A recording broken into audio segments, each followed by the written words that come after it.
अरहंत वीतराग परमात्मा निर्ग्रंथ सद्गुरुदेव आगम वाणी को भाववंदन। बोधि प्रदाता अनंत उपकारी पूज्य विराट गुरुदेव को वंदन नमन।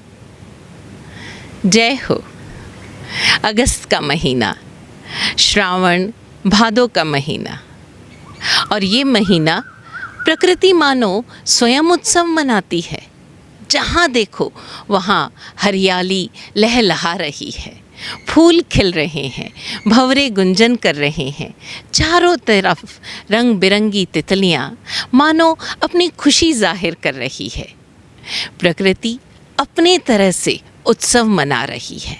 उत्सव यानी उत्साह। जब कोई उत्साह से भरकर, पुलक से भरकर अपनी खुशी जाहिर करता है, वही तो उत्सव है।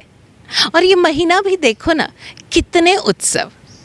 अभी कल आप राखी का उत्सव मनाने वाले हैं, रक्षाबंधन का एक पारिवारिक उत्सव। उसके पश्चात 15 तारीख को स्वतंत्रता दिवस यानी आज़ादी का महोत्सव, और फिर 19 तारीख को कृष्ण जन्माष्टमी यानी एक सांस्कृतिक उत्सव, धार्मिक उत्सव।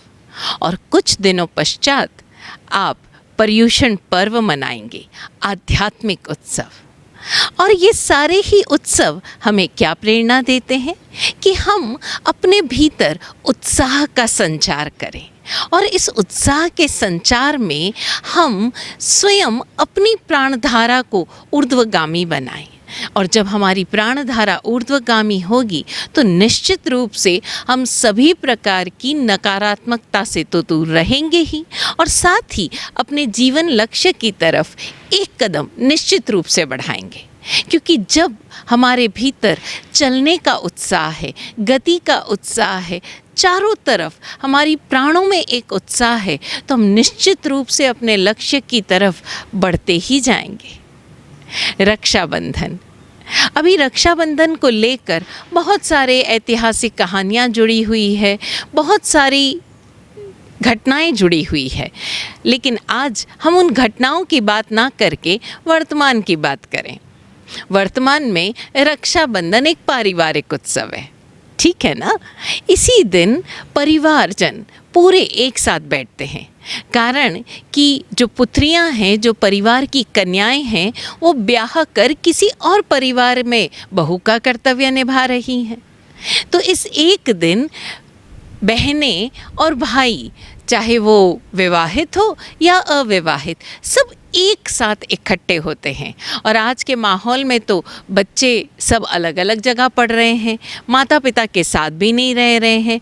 तो कुछ लोग पढ़ाई के कारण, कुछ लोग बिजनेस नौकरी के कारण सब अलग अलग शहरों में रह रहे हैं। लेकिन ये एक दिन सभी बड़े प्रेम से एक साथ आते हैं। और ज़रा आप देखिए ना, चाहे 60 साल के भाई बहन क्यों ना हो गए हो, या चाहे 20-21 के हो, सभी लोग अपने बचपन की चर्चा करते हैं। आप किसी भी उम्र के हो, अगर आपसे ये एक सवाल पूछा जाए कि आपके सबसे प्यारे दिन कौन से थे, तो आप कहेंगे बचपन के दिन। क्योंकि बचपन की वो जो शरारतें थी, जब आप बड़े प्रेम से, बड़ी शरारत से अपने बहन के हिस्से के कभी टॉफ़ीज़ खा जाते थे, तो कभी मिठाई चोरा लेते थे। अब वो जो बात बात में, मजाक मजाक में अपनी बहन को चिढ़ाना या भाई को चिढ़ाना, या एक दूसरे को मारना, या कहें तो घूसा मारना, एक दूसरे की छोटे छोटे जो सीक्रेट्स थे, जिसमें पता था मम्मी की डांट पड़ने वाली है, वो सबके साथ शेयर करना, वो आज भी हम सभी के मन को गुदगुदा देते हैं।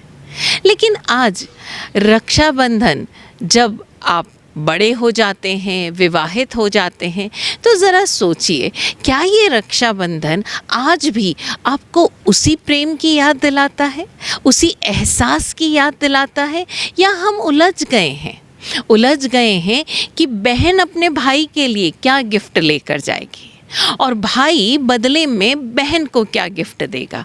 और इस गिफ्ट के हेर फेर में दोनों ही इतने तनावग्रस्त रहते हैं, दोनों ही इतने ज़्यादा टेंस्ड हो जाते हैं कि वो जो रिश्ते की मासूमियत है वो कहीं खो जाती है।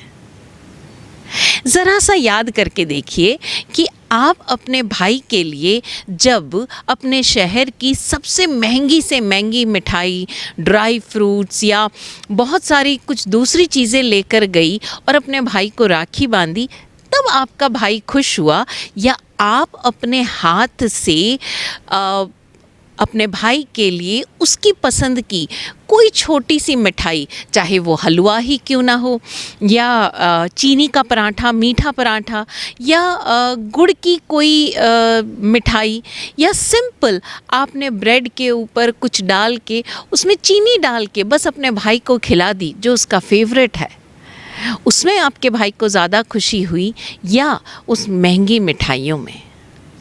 लेकिन जब खुशी आपके हाथ की बनाई हुई उस प्यार भरी मिठाई में है, तो फिर ये दिखावा, ये प्रदर्शन किस लिए?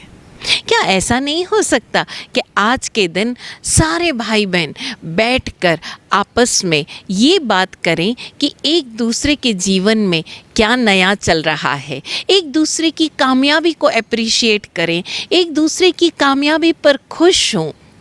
अगर कहीं कोई तकलीफ़ है तो एक दूसरे के सामने मन की सारी भड़ास निकाल लो, नए तरीके से रक्षाबंधन मनाएं। क्योंकि आज के ज़माने में रक्षा जो है, रक्षा का ये जो बंधन है, हम सुरक्षित तो हैं ही, हमारे देश का कानून ऐसा है जो हमें सुरक्षा देता है, और आज के ज़माने में लड़का हो या लड़की सभी सेल्फ सफिशिएंट है। तो सुरक्षा किससे? सुरक्षा किससे? खतरा किससे है? खतरा है हमारे अपने इमोशन से, खतरा है हमारे अपने फ्रस्ट्रेशन से, खतरा है हमारी अपनी कुंठाओं से। तो चलो ना, हम एक दूसरे को इन इनसिक्योरिटीज से सुरक्षा देने की कोशिश करें, एक दूसरे को इन इमोशंस से सुरक्षा देने की कोशिश करें। वही तो सच्ची सुरक्षा है, इसी के दम पर तो हम रक्षा बंधन मनाते हैं। तो क्या एक भाई या एक बहन एक दूसरे के लिए एक ऐसा ज़रिया हो सकता है जहां वो बिना किसी जजमेंट के, बिना कुछ सोचे समझे अपना सारा गुस्सा, सारा इरिटेशन, सारी फ्रस्ट्रेशन निकाल दे और भाई उसे चुपचाप सुन ले, और जब भाई निकाले तो बहन उसे चुपचाप सुन ले। ना कोई जजमेंट, ना कोई समझाइश कि बेटा तू यहाँ गलत कर रहा है, तेरे को पापा के साथ ऐसा बिहेव नहीं करना चाहिए, भाभी को ऐसा नहीं करना चाहिए, या भाई बहन से कहे कि जीजा जी को ऐसे बिहेव नहीं करना चाहिए। कुछ नहीं, ये रिश्ता, ये दिवस सिर्फ़ और सिर्फ भाई बहन का है। और जब ये सारे चीज़ें निकल जाएं, आप सुरक्षित महसूस करें, तब भाई बहन बैठकर कुछ आज की बातें करें, कुछ छोटे छोटे गेम्स खेलें, फिर बैठकर साथ में भोजन करें।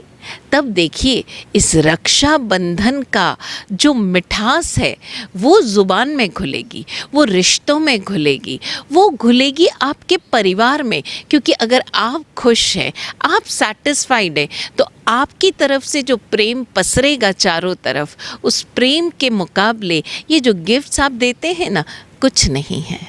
देखो ना, आज हमारे ये गिफ्ट्स भी कौन सी संस्कृति से कम ये भारतीय संस्कृति तो नहीं थी।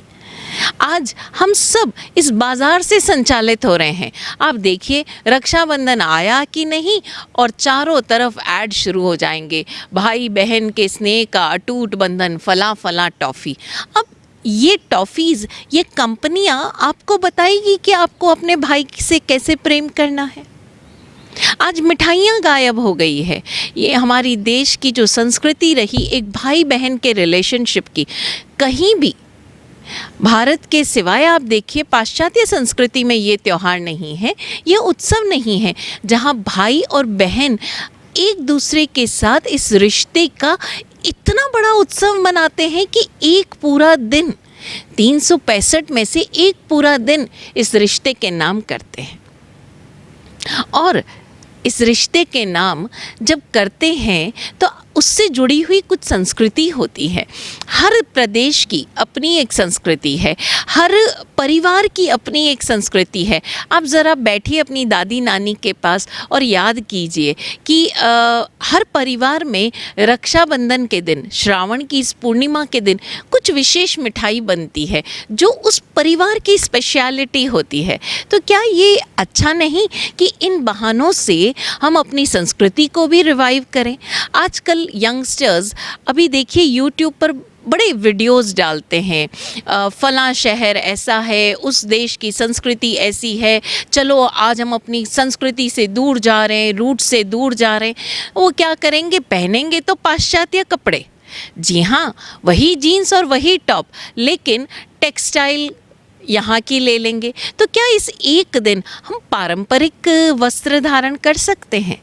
क्या इस एक दिन हम पारंपरिक मिठाइयाँ बनवा कर सीख सकते हैं? क्योंकि ये दिन है जब आप अपने माता पिता के समीप हो, ये दिन है जब आप अपने पूरे परिवार के समीप हो। अपनी दादी नानी से उन मिठाइयों की रेसिपी पूछिए, जानिए, वरना ये चीज़ें ख़त्म हो जाएगी। और एक दूसरे को, यानी भाई बहन एक दूसरे को सुरक्षित महसूस करवाएं। किससे? स्वयं अपने गुस्से से। क्योंकि आज परिवारों में प्रॉपर्टी को लेकर, माँ बाप की देखरेख को लेकर, एक दूसरे के स्टैंडर्ड को लेकर कहा सुनी, छोटी छोटी मामलों में कहा सुनी हो रही है। और वो कहा सुनी इतनी बढ़ जाती है कि मरने के बाद ही समाप्त होती है। अभी कुछ दिनों पहले की बात है, एक परिवार हमारे पास आया, बोले महाराज साहब क्या करें, बड़े परेशान हो गए। आज 50-55 सालों तक हमारी दीदी हमारे लिए माँ समान थी और हम छोटे से छोटा घर में जो कार्य करते थे दीदी से पूछ कर करते थे, लेकिन आज ऐसी खटास आ गई है। हमने कहा हम भी आपकी बहन को जानते हैं और वाकई वो बड़ी प्रेमिल और बड़ी स्नेहिल है। तो हुआ क्या है? बोले महाराज साहब आज मैं भी अपना सारा बिजनेस अपने बच्चों को हैंड ओवर कर चुका हूँ, क्योंकि आज 60-65 साल की उम्र में मैं सिर्फ उन्हें गाइड करता हूँ और हमारा पूरा जॉइंट फैमिली बिजनेस है जिसमें मैं, मेरा भाई, मेरे भाई के बच्चे और अब तो पोते पोती भी उस बिज़नेस में शामिल हो गए हैं। और आज हमारी दीदी उसमें हिस्सा मांग रही है। बड़ा चौंकी में, क्योंकि उनकी दीदी की उम्र लगभग 75 हो चुकी थी और 75 वर्ष की उम्र में वो पिता की जायदाद में हिस्सा मांग रही है। तो हमने पूछा कि उनके परिवार में कोई आपत्ति आई है, कोई विपत्ति आई है? बोले नहीं महाराज साहब, कोई आपत्ति नहीं, कोई विपत्ति नहीं है, बस उन्हें किसी ने कह दिया कि आपके पिता का जो बिज़नेस है, जो जायदाद है, जो आपके भाई आज जो कंपनी चला रहे हैं वो तो आपके पिता की और उसमें आपका भी बराबर हिस्सा बनता है। और आज पिछला 3 साल हो गए हैं हम कोर्ट कचहरी के चक्कर लगा रहे हैं। हमारी दीदी जो हमारे लिए हमारे माँ समान थी, क्योंकि माता जी की काफ़ी छोटी उम्र में, जब हम काफ़ी छोटे थे तब डेथ हो गई थी और हमने हमेशा दीदी का सम्मान एक माँ सम्मान ही किया। लेकिन आज उनका ये रवैया देखकर, क्योंकि हमारे बच्चों का भविष्य उससे जुड़ा है, पोते पोती का, हमें समझ में नहीं आ रहा है कि हम किस चीज़ का हिस्सा दें और कहाँ से हिस्सा दें। और समय समय पर, यानी कि उनकी शादी पर, उनके बच्चों की शादियों पर, उनके पोते पोतियों की शादियों पर हमने उनको इतना कुछ दिया है, तो हम क्या करें? अब 2 साल बाद खबर आई कि वो जो कोर्ट केस था वो एज इट इज़ चल रहा था कोर्ट में और उनके दीदी की डेथ हो गई। और 2 परिवार जो एक ही आंगन में खेले पले बढ़े, आज वो 2 परिवार बिल्कुल अलग हो गए। सिर्फ किस लिए? उसे एक जायदाद के लिए। अरे ये जो कानून, ये जो लॉ बनाया गया वो इसलिए बनाया गया कि यदि कभी कोई पुत्री विपत्ति में आ जाए, उसके पति की मृत्यु हो जाए या उसके पारिवारिक हालात ऐसे हो जहाँ पर वो स्वयं खुद को सपोर्ट नहीं कर पा रही हो, तब ये कानून काम आए और वो माता पिता की उस ज़मीन जायदाद में हिस्सा लिया जा सकता है। लेकिन आज देखो तो कई बार पुत्र कहते हैं कि महाराज साहब ये कानून जो सुरक्षा के लिए बनाया गया, ये तो पुत्रों की असुरक्षा की बात हो गई। कारण कि शादी पर उनको उतना सब कुछ दे दिया जाता है जितना लगभग उनका हिस्सा होता है, और बाकी के हमारी भारतीय संस्कृति में जो पारिवारिक ये जो समारोह होते हैं उस दौरान पीहर पक्ष की तरफ से जो कुछ दिया जाता है वो सब कुछ यही तो होता है। और ये सारी बातें हम क्यों कर रहे हैं? किस प्रदर्शन की भावना से कर रहे हैं? किस सुरक्षा की भावना से कर रहे हैं? हम जैन दर्शन के साधक हैं, हम महावीर दर्शन को जानते हैं और महावीर की साधना पर आगे बढ़ रहे हैं, और हम इन छोटी छोटी बातों पर उलझ जाते हैं। कहने को तो हम ये कहते हैं कि हमें मोक्ष प्राप्त करना है, मुक्ति पानी है, और हम अभी तक अपने बचपन से अपने माँ बाप के आंगन से ही नहीं निकल पाए और हम मुक्ति की बातें कर रहे हैं। तो ज़रा इन सारी बातों को सोचें और समझें कि क्या ये त्योहार, ये उत्सव प्रदर्शन की वस्तु है, प्रदर्शन के अवसर है, या ये उत्सव उत्साह का माहौल, उत्साह का संचार करने के लिए है, उत्साह का माहौल बनाने के लिए है। तो चलिए इस बार जब हम अपने भाई की कलाई पर रक्षा सूत्र बांधें तो हम उसे एक तरह से आश्वस्त करें कि जब जब तुम्हें मेरी ज़रूरत हो तो मैं पूरे तन मन से तुम्हारे समक्ष उपस्थित हूँ। और एक भाई अपने बहन को दुआ देता हुआ ये आश्वस्त करे कि जब जब तुम्हें ज़रूरत हो मैं तुम्हारे लिए उपस्थित हूँ, मौजूद हूँ। फिर देखिए भाई बहन का ये प्रेम दो परिवारों को मजबूत करेगा, दो परिवारों की आने वाली पीढ़ियों को, संतानों को एक सुखद एहसास देगा।